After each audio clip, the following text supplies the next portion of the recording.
एक व्यक्ति ने महात्मा बुद्ध से पूछा, मेरी जिंदगी में इतने दुख क्यों हैं? इतनी तकलीफें क्यों हैं? इतनी परेशानियां क्यों हैं? तो महात्मा बुद्ध ने उससे कहा, बताओ तुम्हें कौन सा दुख है? उसने कहा, मैं अपने कितने दुख आपको बताऊं। मेरी पूरी जिंदगी ही दुखों से भरी हुई है। जो मेरे रिश्ते हैं उन रिश्तों से भी मैं दुखी हूँ और मेरे शरीर में भी बीमारियां होती रहती है। एक के पीछे एक दुख लगा ही रहता है।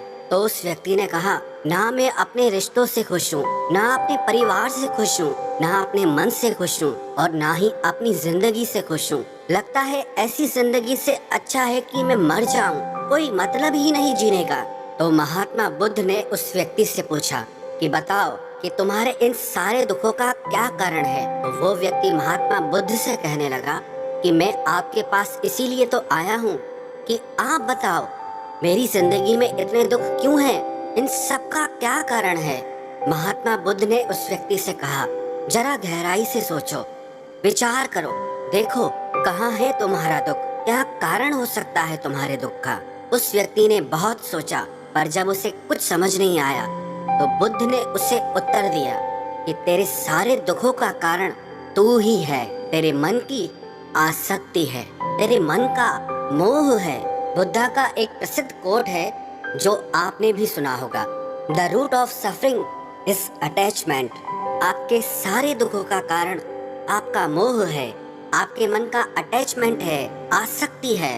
तो उस व्यक्ति ने बुद्ध से कहा कि मैं समझा नहीं कि मेरे मन का मोह हर दुख का कारण कैसे हो सकता है। तो महात्मा बुद्ध ने उसे 3 छोटी छोटी कहानियां सुनाई। पहली कहानी, एक व्यक्ति पेड़ से चिपक कर चिल्ला रहा था कि कोई मुझे बचाओ, कोई मुझे इस पेड़ से छुड़ाओ, इस पेड़ ने मुझे पकड़ लिया है। तो वहां से एक गुरु और शिष्य गुजरे। उस शिष्य ने अपने गुरु से कहा कि गुरुदेव, इस आदमी की मदद करनी चाहिए, ये इस पेड़ से चिपक गया है, इसे छुड़ाना चाहिए। तो उसके गुरु ने अपने शिष्य से कहा कि इसकी मदद कोई नहीं कर सकता। तो वो शिष्य हैरान होकर पूछने लगा कि ऐसा क्या है कि इसकी कोई मदद नहीं कर सकता। तो गुरु ने कहा कि इस व्यक्ति ने खुद ही पेड़ को पकड़ लिया है और जिस इंसान ने खुद किसी चीज को पकड़ा हुआ है उसे कौन छुड़ा सकता है, उसे कौन बचा सकता है। ऐसे ही बुद्ध ने कहा कि तुमने भी सारे दुखों को खुद ही पकड़ा है कि ये मेरा है, ये छूट न जाए, ये मेरे पास रहना चाहिए, ये मुझे मिलना चाहिए। और तेरे सारे दुखों का कारण ये मैं और मेरे का बंधन है।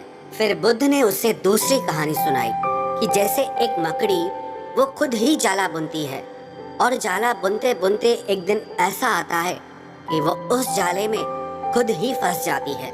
वो चाहकर भी उस जाले से बाहर नहीं निकल पाती है।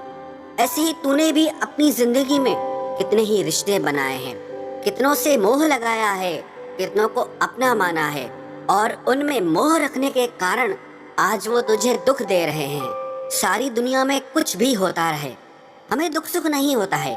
हमें दुख सुख कब होता है? जब हमारे अपने के साथ कुछ होता है या हमारा अपना हमारे साथ कुछ करता है।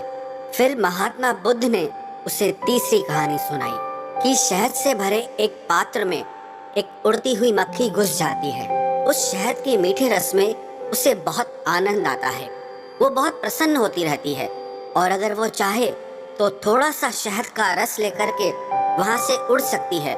लेकिन वो उस रस में इतना डूब जाती है, इतना खो जाती है कि वो वहां से उड़ना ही नहीं चाहती और उस रस को लेते लेते उसके पंख उसी शहद में फंस जाते हैं। फिर जब तक उसका पेट भरता है वो बुरी तरह से उस शहद में फंस जाती है। फिर वो वहां से निकलने की बहुत कोशिश करती है, आगे जाती है, पीछे जाती है, दाएं जाती है, बाएं जाती है, पर वो वहां से उड़ नहीं पाती है, वो फंस जाती है उसी में ही। ऐसे ही तूने भी अपनी जिंदगी में जिन रिश्तों में आनंद लिया, सुख लिया, शुरू शुरू में तो तुझे बहुत सुख आया और आज वही रिश्ते तुझे दुख दे रहे हैं। ऐसे ही जब कोई व्यक्ति जब स्वास्थ्य की परवाह ना करके स्वादिष्ट रसों के पीछे पड़कर कुछ भी खाने लगता है तो आगे चलकर उसका शरीर खराब हो जाता है, उसके शरीर में रोग आ जाते हैं। ऐसे ही जब मन संसार की बहुत सारी आशाएं कर लेता है, तृष्णाएं और वासनाएं कर लेता है, तो उसके मन में धन का लोभ आ जाता है और फिर चाहे उससे कितना भी धन मिलता रहे, उसकी तृप्ति कभी भी नहीं होती। वो हमेशा धन से अतृप्त रहता है और फिर इससे उसके मन में दुख का जन्म होता है। फिर उस व्यक्ति को एहसास हुआ कि महात्मा बुद्ध बिल्कुल सही कह रहे हैं। यही वजह है मेरे सारे दुखों की।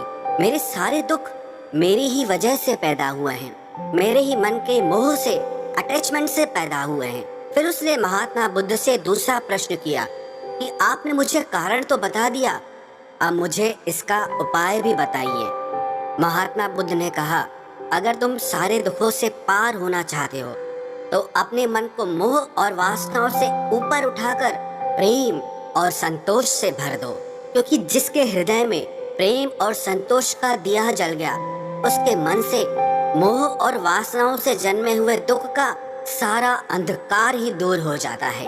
हालांकि ये बात कहने में बहुत आसान है, लेकिन करना बहुत मुश्किल है।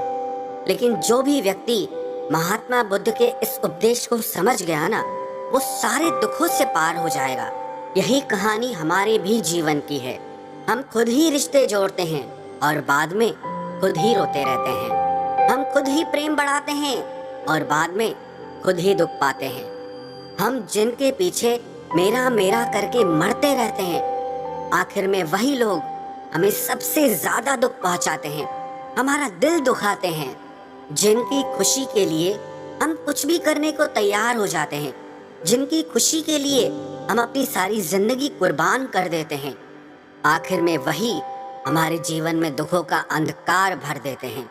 चाहे वो हमारा परिवार हो, हमारे मित्र हो, हमारी संतान हो या कोई भी रिश्ता हो, जहाँ पे भी हमने मन के मोह के, आसक्ति के, अटैचमेंट के धागे बांध रखे हैं, आप गौर करना, आपके जीवन में सारा दुख वहीं से आ रहा है।